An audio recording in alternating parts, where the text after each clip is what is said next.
Hi and welcome to I Do with a question mark. My name is Nina Jones, and we're just going to be talking about relationships. I gave you the introduction in the beginning, but now I'm gonna work on the preface. I've noticed that as I put videos on YouTube, it always asks me about the content. Is it for children? I do with a question mark is for people of marrying age. And what age is that? It all depends upon the people that want to be married. I remember the mother of our church. She got married when she was 13 years old. And they stayed together till they was like in their 80s somewhere. So whatever the marrying age is, that's what this is for. When I do marriage teachings, I don't teach kids. If you are of marrying age, this is for you. So that's what this right here is all about. This is for people that are of marrying age. This is not for children. If you're under marrying age, this is not for you. So if you're not of marrying age, you need to get off my page and go do what your daddy and mama say. Okay. Also, I want to share. So now I'm gonna talk about some of the things that I've talked about in the introduction. This book is called A Knight in Shining Armor by P.B. Wilson. This book right here, it actually helped me in waiting. You want to learn how to wait. If you're not married, and you want to wait, you want to get yourself in a process, this right here is a good book to read. I may go through it, so you don't really have to buy it. You can buy it if you want it, but it's a good read. It actually puts you on a 6-month under construction time period, so that you could fix your squeaky floors, your drippy faucets, your cracked windows. Like when you're putting a house under construction, they put a yellow ribbon around the house to say that this house is under construction. Well, this book right here put you under construction. Get you some teachings before you get married, so you don't wreck nobody's life, because there's a lot of stuff in us that we need to just settle down with. Another thing I talked about the wounded soul. And this is expected in ministries, Healing the Soul School. It's a 5 CD set. This right here is one of the best teachings I can say that I've listened to. God was teaching me some stuff. I really didn't get all that he was saying. I was listening and be like, wow, because no one was talking about it. But when I listened to this was what God was talking to me about. And I've been practicing the things that she said and getting your soul wounds healed. Sometimes you can get in a relationship with somebody and you're arguing with them, you're fussing them about something, and your spouse asking you, who are you talking to? But it's because of those wounds in your soul. Sometimes you just need to back up. But these two right here will really help you with getting prepared and getting those soul wounds from your past healed. Sometimes it's just not your past. It's maybe what's in your mama and your daddy and your mama, your granddaddy, your granddaddy, grandmama, your great granddaddy, great grandmother, and going all the way back at it. You want to get them. You want to get some stuff that you are accustomed to doing to make a person not really want to be with you. You want to get all that stuff out of you before you try to take on a marriage relationship and then end up shipwrecking that person. They miserable with you and you miserable with them. Also want to talk about soul ties. Now, as I read the Bible, I think I'm gonna take Isaac for instance. When they brought Rebecca to Isaac, it told you that when Rebecca came, Rebecca asked the man, who is this man in the field that come to meet us? He said who he was. She put on her veil, and Isaac took her that day, brought her into his mother's tent, and she became his wife. Didn't tell you about any long, how they just dated, got to know each other, but that's what they did back in the day. But now, and marriage was different back then. Rebecca didn't even know what Isaac even looked like. But she married him, and she was willing to go. But we're living in a different day, and you don't want to just get them. Well, even though some people do, they get male or the bride, but we're talking Christianity. This is what we do over here. We meet, we try to talk to each other, what we need to do in order to get in a relationship and make this relationship work. So they didn't have this long process. They may have the ceremony, this and that and the other, but they then became. I remember reading about a man that had this woman in her life, his girlfriend, for 16 years. And she was upset because by the time they had their 16th, they were together for 16 years, he gave her a birthday party when she wanted a wedding ring. It's like, okay, so how long should we talk before we even get in a relationship? That's why I be telling people, this boyfriend-girlfriend thing, I'm not going to talk about that because, and this is the reason why I'm not going to talk about that. The Bible, like I said in the introduction, the Bible didn't tell us boyfriends and girlfriends. The Bible tells us husbands and wives. When two people got together, that was going to be that person that you're with right now, that was going to be your wife. That was going to be your husband. But now we get with this person, get a little bit with them, and then that ain't going to work. Then we move on to the next person. Get it on with them, move on to the next person. Get along with them, move on to the next one. So what we're developing these soul ties. So when we finally get married, okay, I got everybody that I had. You got everybody that you had. And we got all these people in between us. And we trying to get together. So just to kill all of that. And this is actually going to go into the teaching that God taught me. That's why I be listening to people and I be like, I'm not saying that what God taught me, this is the only teaching. I'm the one with the word for you. No, I'm not saying that. But if what you've been trying has not been working, just try what God taught me and maybe it'll work for you. Like I'm trying to tell women, stop giving up sex because you got all these soul wounds, soul ties that you got to get rid of. Okay? I'm going to talk about that 5-year process. Before I left Boston, I had relationships. And these relationships were not lasting at all. So I said to myself, well, maybe it's not for me to get married. So I was willing to be by myself. Not that I was bitter or angry. It's because these relationships were not working out for me. But when I got to Florida, God began to start teaching me. And those teachings went for 5 years.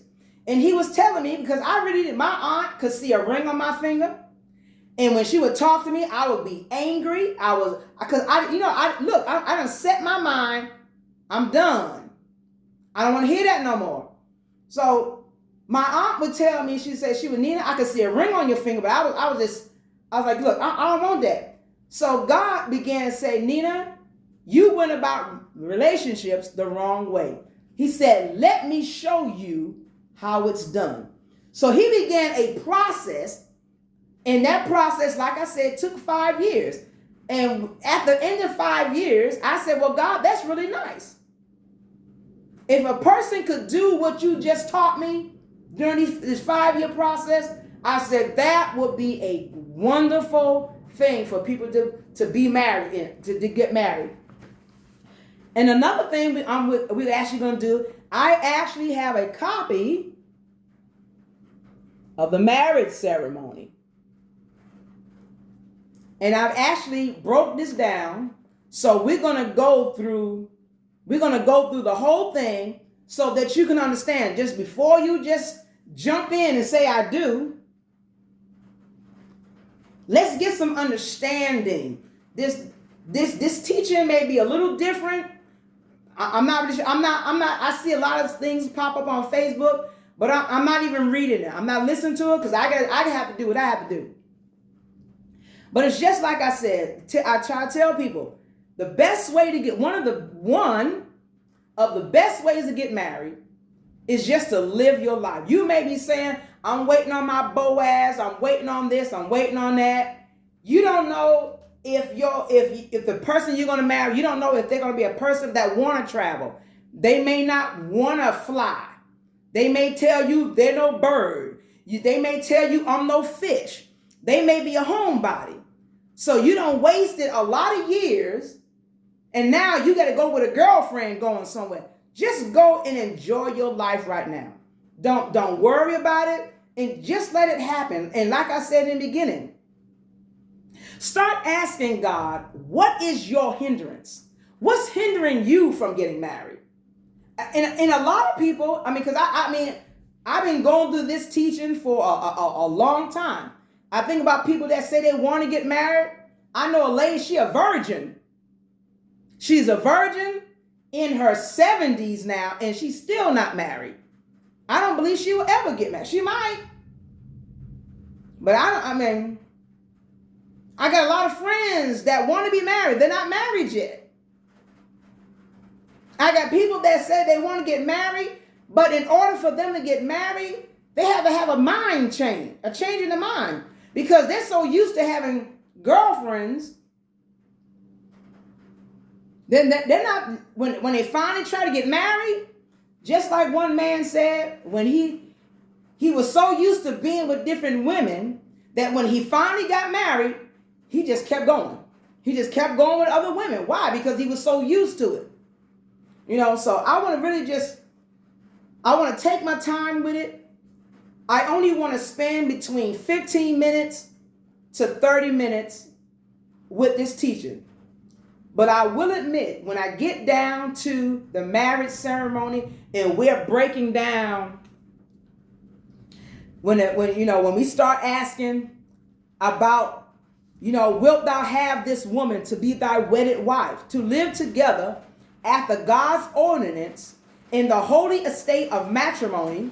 Wilt thou love her, comfort her, honor and keep her in sickness and in health, and forsaking all others, keeping thee only unto her, so long as ye both shall live? Now, I'm going to break all of that down. All that I just said, we're going to break all that down. We're going to go through, it's about 4 pages.